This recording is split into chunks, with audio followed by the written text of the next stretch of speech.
রাহুল বন্দ্যোপাধ্যায় কি কেবল এক দুর্ঘটনার শিকার নাকি এক নীল নকশার বলি? তালসারির উত্তাল সমুদ্রের নোনা জল কি ধুয়ে দিতে পেরেছে খুনিদের রেখে যাওয়া রক্তমাখা চিহ্ন? ড্রোনের ফুটেজ তো ছিল মাত্র হিমশৈলের চূড়া। আসল রহস্য কি তবে লুকিয়ে আছে কোনো অদৃশ্য সার্ভারে? আজ নিউজ ট্রেন্ডসের পর্দায় আমরা ফাঁস করতে চলেছি এমন এক ইলেকট্রিক শক থিওরি যা শুনলে শিউরে উঠবে আপনার শরীরের লোম। রাহুলের আইক্লাউড ব্যাকআপ থেকে উঠে আসা এক অডিও মেসেজ কি বদলে দেবে গোটা তদন্তের মোড়? কে সেই রহস্যময় প্রভাবশালী যে কিনা মৃত্যুর দুদিন আগেই জানত টালসারিতে কি হতে চলেছে? আজ আমরা ছিঁড়ে ফেলব সেই মুখোশ যা দেখলে ঘুম উড়বে টলিপাড়ার অনেক রাঘব বোয়ালের। ষড়যন্ত্রের এমন এক অন্ধকার কুঠুরিতে আজ আমরা প্রবেশ করব যা আগে কখনো কোনো ক্যামেরার সামনে আসেনি। শেষ পর্যন্ত সঙ্গে থাকুন, কারণ আজ পর্দা উঠতে চলেছে এক কোল্ড ব্লাডেড মার্ডারের। তদন্তের শুরু থেকেই দাবি করা হয়েছিল রাহুল পানিতে ডুবে মারা গেছেন, কিন্তু দ্বিতীয় দফার ফরেন্সিক রিপোর্ট গোটা মামলাকে 180 ডিগ্রি ঘুরিয়ে দিয়েছে। রাহুলের নিথর দেহের ফরেন্সিক পরীক্ষায় উঠে এসেছে এক চাঞ্চল্যকর তথ্য। তার হাতের তালুর ঠিক নিচে পাওয়া গেছে দুটি অতি সূক্ষ্ম লাল দাগ। প্রাথমিক তদন্তে এটি সাধারণ আঘাত মনে হলেও বিশেষজ্ঞদের কপালে চিন্তার ভাঁজ ফেলেছে এই চিহ্ন। ফরেন্সিক বিশেষজ্ঞদের জোরালো সন্দেহ এটি কোনো সাধারণ চোট নয়, বরং স্টান গান বা ইলেকট্রিক শক ব্যবহারের সুনির্দিষ্ট লক্ষণ। প্রশ্ন উঠছে, পানিতে তলিয়ে যাওয়ার আগেই কি রাহুলকে কোনো শক্তিশালী ইলেকট্রিক ডিভাইস দিয়ে অবশ করা হয়েছিল? কেন তাকে অবশ করার প্রয়োজন পড়ল? এই থিওরি যদি সত্যি হয় তবে এটি জলের মতো পরিষ্কার যে এটি কোনো দুর্ঘটনা নয়, বরং অত্যন্ত নিখুঁত পরিকল্পনায় করা একটি পেশাদার খুন। খুনিরা জানত অবশ অবস্থায় কেউ সমুদ্রে পড়লে তার বেঁচে ফেরার সম্ভাবনা 0%।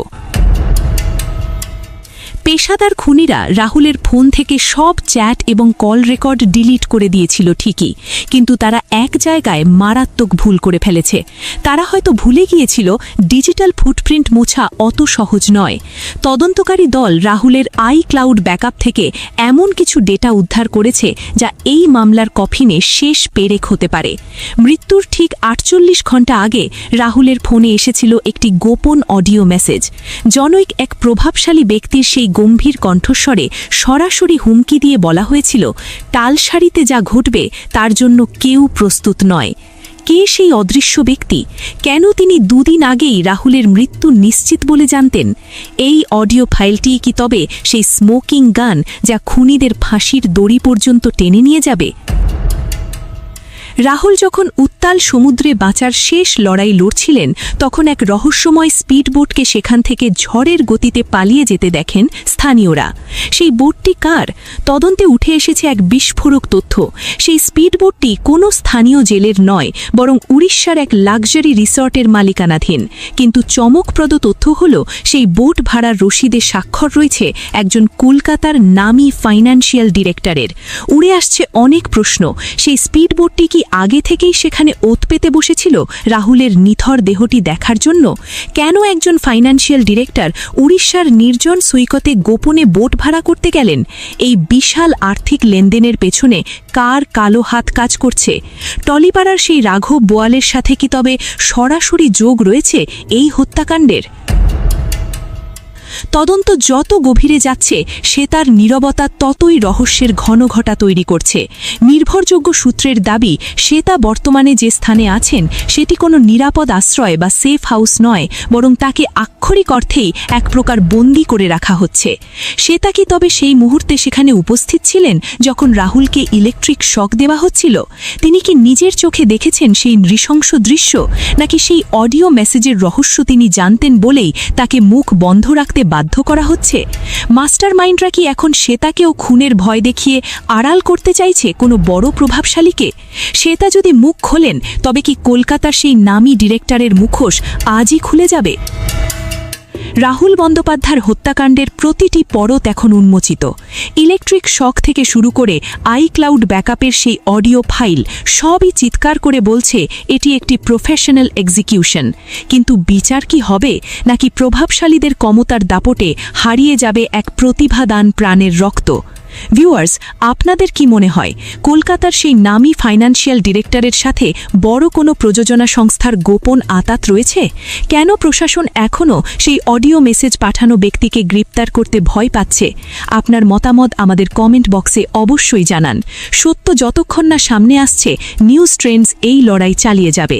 পরবর্তী আপডেটের জন্য আমাদের সাথেই থাকুন। সহজ যেন জানতে পারে তার বাবার মৃত্যু কীভাবে হয়েছিল। হ্যাঁ, কালকে আর্টিস্ট ফোরামের তরফ থেকে সিদ্ধান্ত নেওয়া হয়েছে, অবশেষে এটা আমাদের একটা বিশাল জয়, যে আজকে দুপুর 2টোর সময় এফআইআর করা হবে লীনা গঙ্গোপাধ্যায়ের যে প্রোডাকশন সংস্থা ম্যাজিক মুভমেন্ট, তার বিরুদ্ধে। কালকে প্রসেনজিৎ চট্টোপাধ্যায়ের বাড়িতে মিটিং হয়, কলাকুশলীরা সেখানে যান এবং সেখানে স্থির হয়। তারা জানতে চেয়েছিলেন যে কী কারণ। তা ম্যাজিক মুভমেন্ট যে কারণগুলো দেখিয়েছে তাতে তারা সন্তুষ্ট নয় এবং তারা আজ দুপুরেই ম্যাজিক মুভমেন্টের এগেনস্টে এফআইআর করছেন। বক্তব্য হচ্ছে যে এই স্বরূপ বিশ্বাস যে কোনো দিনও ক্যামেরার সামনে দাঁড়াননি, যে কোনো দিনও একটা স্টেজে ডায়লগ বলেননি, যে কোনো দিনও একটা গান গাননি, সেই লোকটা ইন্ডাস্ট্রির মাথা হয়ে বসে রয়েছে। ভেবে দেখুন তো, আজ থেকে বছর 10, 12, 15 আগে বছরে বাংলায় 130টা থেকে 40টা সিনেমা হতো, এখন মেরে কেটে 10টা সিনেমাও হয় না।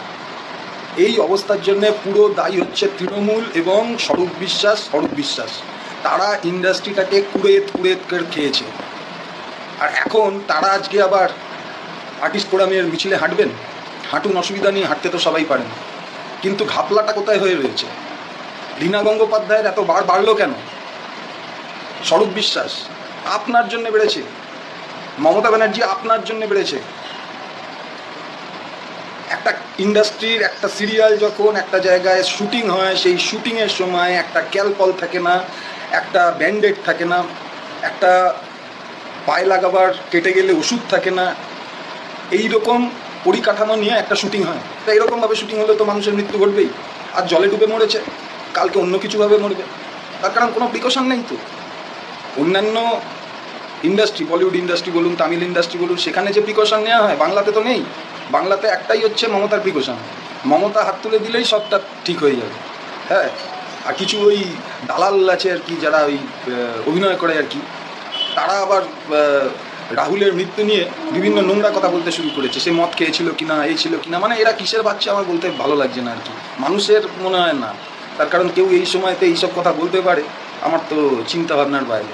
আর দ্বিতীয় কথা হলো, একটা সন্দেহ লাগছে যে রাহুল বরাবরই বামপন্থী ছিল। যেভাবে জুবেন আসামে বামপন্থী ছেলে, বামপন্থী মনোভাবাপন্ন এবং প্রগতিশীল ছেলে, সে যেভাবে মারা গেল, রাহুল যেভাবে মারা গেল, ব্যাপারটা সেম। তাহলে কি এরা বামপন্থীদের হয়ে কথা বলতে বলে এদের মুখ চিরকালের জন্য বন্ধ করে দেওয়া হলো? এই কোশ্চেনটা থাকলো। আর আবারও বলছি, লীনা দেবীর সমস্ত সিরিয়াল বয়কট করুন। রাদার এই টলিউডের 12টা বেজে গেছে, একে নতুন করে দাঁড় করাতে হবে। একটা বাড়ি যখন ভেঙে পড়ে, তাকে পুরোটা ভেঙে দিয়ে আবার নতুন করে তৈরি করতে হয়। এই ইন্ডাস্ট্রিটা চোরেদের ইন্ডাস্ট্রি হয়ে গেছে। এই ইন্ডাস্ট্রিটাকে পুরো ভেঙে ফেলে নতুন করে আবার তৈরি করতে হবে, ফ্রেশ লোকজন দিয়ে। আমার যে ভিডিওটা, তার সাথে কালকে যে প্রসেনজিৎ চট্টোপাধ্যায়ের বাড়িতে যে মিটিং হয়েছে, সেটাকে আমি অ্যাটাচ করছি, সেটা দেখবেন। এবং অবশেষে এটা আমাদের জয় যে এফআইআর হচ্ছে, এটা আমাদের জয় যে সত্য সামনে আনার চেষ্টা হচ্ছে। কতটা সত্য সামনে আসছে সেটার দিকে আমরা লক্ষ্য রাখবো, সেটা আর্টিস্ট ফোরামও মাথায় রাখবে। প্রসেনজিতের মতো আমরা সবাই চাই যে সহজ যেন জানে বড় হয়ে যে তার বাবার মৃত্যু কীভাবে হয়েছিল।